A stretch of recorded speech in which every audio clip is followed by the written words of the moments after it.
If the scale hasn't moved and you're wondering if any of this is working, let's chat about that.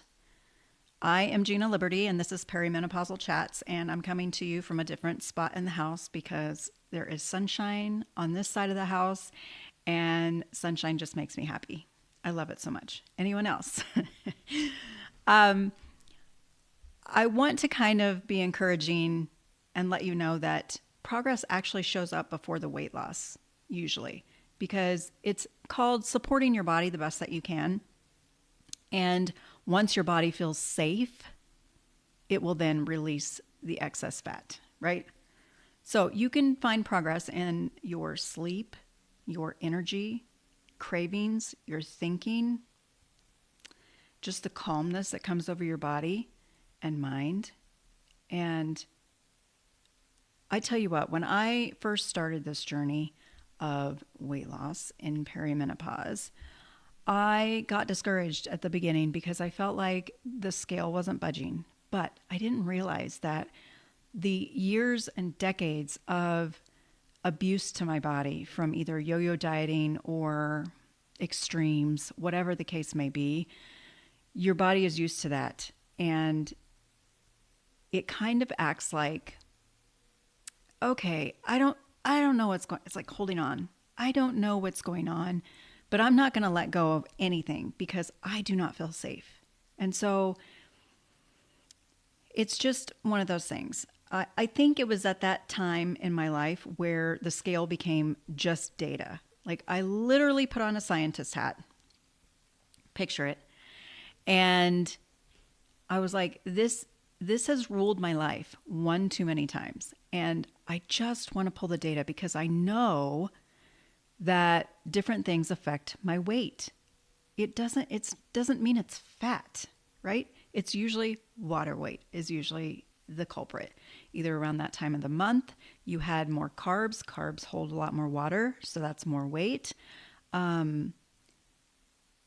Inflammation, just there are so many things. I mean, you can literally go cut your hair and lose weight, right? So that doesn't make sense that we should put everything into what the scale says because it's just not right, right? And I would always use the scale and it would always define my moods, right? So we can't rely on the scale to tell us the truth, to define success, to define anything. It doesn't matter. We shouldn't judge ourselves. I try to tell my clients, don't should on yourselves. I should do this. I should do that. I shouldn't do that. No shoulding allowed. Anyway, in perimenopause, I feel like it's one of the last things to change because we have all of these check boxes, right? And as women, me included, I would think that I had to do all the things at once or else none of it would matter, right? In fact, that was actually prohibiting me from my goals and my results because my body didn't want to do anything. There was too many things going on, chaos in the mind, chaos in the body, and it tends to freeze up. So when I started whittling it down, chunking it down into one thing, literally the one thing. I know I talk about this all the time, but I will preach it until I am blue in the face. One easy thing at a time, get that down, and then you can move on to the next. And my first thing was starting a daily walk, and that seemed easy for me. So that's what I did. The sustainability and the safety that your body will give, and my words just didn't work right there. So my brain knew what I wanted to say, but my mouth didn't cooperate. So we need these things to have sustainability. We need these things for our body to feel safe. We can't overload ourselves. We can't overwhelm ourselves. We need to take that one thing at a time, one easy step at a time, get that down, go on to the next. I know this is repetitive, but that's where it sticks. It has to be repetitive. We have to get it in like it is. This is it, right? This is the way. This is the sustainability. This is how I'm going to reach my goals, is to just stay the course, Slow and steady wins the race. That is so true. And once you do that, and you will get to the point where the scale is like what I said, it's just a data point, just like your inches. I would rather go by things like how well you sleep, which is a big one in perimenopause because I still have issues with that. It doesn't matter what I do. Sometimes it just doesn't work, right? That's just going to be it. But for the most part, you can have a solid system in place that works most of the time. Because again, perimenopause is quite the beast and it can do whatever, whenever it wants. Because the hormones going everywhere and fluctuating and deciding, hey, let's shake this up a little bit. She's doing so good. Let's just do this. I don't even know. It's annoying, right? It's annoying. So anyway, I want you to get to the place if you have a problem with the scale like I used to. That's a hard one to get over, and I can't say that one thing just stopped that thinking for me. I feel like it was just a chain of events, and then figuring out that, oh, there's way too many things to affect this. So why worry about what that scale is saying? And it should definitely not affect my mood because I am so much more than just weight.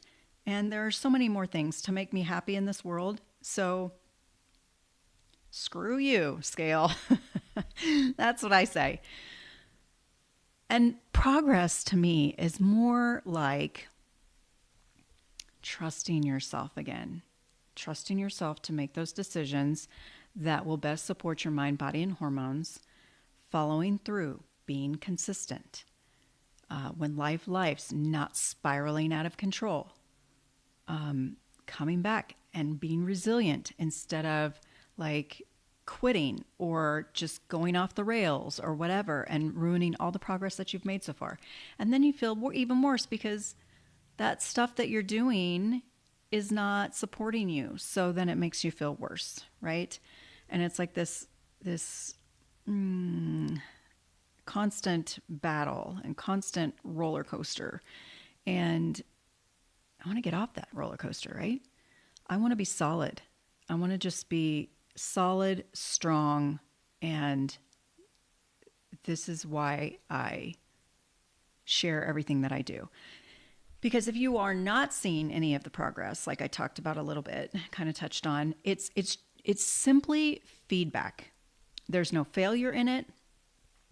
It just might mean we need to look at what that data came from and look at our foundations again, and to make sure that we are controlling any controllable things that we can, and just kind of adjusting our support instead of trying to push harder and put more things in and keep going and just running ourselves into the ground. That never works. That never works. We always want to be supportive no matter what. We want to be supportive to ourselves, to our friends. Like, you would not beat your friend up like you do yourself, right?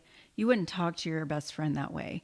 So let's start talking to ourselves like we are our best friend and we are a scientist and trying to figure out what exactly will work for us, because we are not giving up. This is our life, our one body that we are given. We are in this stage of life and we want to have the best phase of life that we can in this perimenopause, postmenopausal stage. That means getting that foundation set, strong foundation, so that way you can have the best part of your life coming up. Progress looks different in every season of life, and that's okay.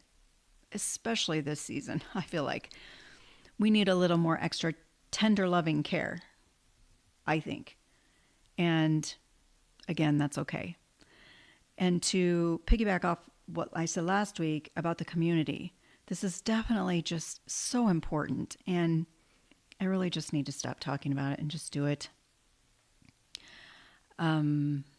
So I will try to put some thought into it now that work crazy life is kind of past me now. I can spend a little more time on this and what I can do for you guys, because I do want to give you value. I want to help you and support you however I can. And if you have any questions or thoughts about what you want or don't want out of a community, then I would love for you to send me a message over on Instagram or comment below. And I'll leave my IG handle down below. And let's get a conversation started about a community of women who it's just a loving, supportive community. And everybody wants to be there because it is the things that they want and need, and not the things that they don't want or don't need in life. So anyway, until next time, I want you to remember that something is always better than nothing. It doesn't matter how small you think it is still better than doing nothing, right? So have a great week, and we will chat soon.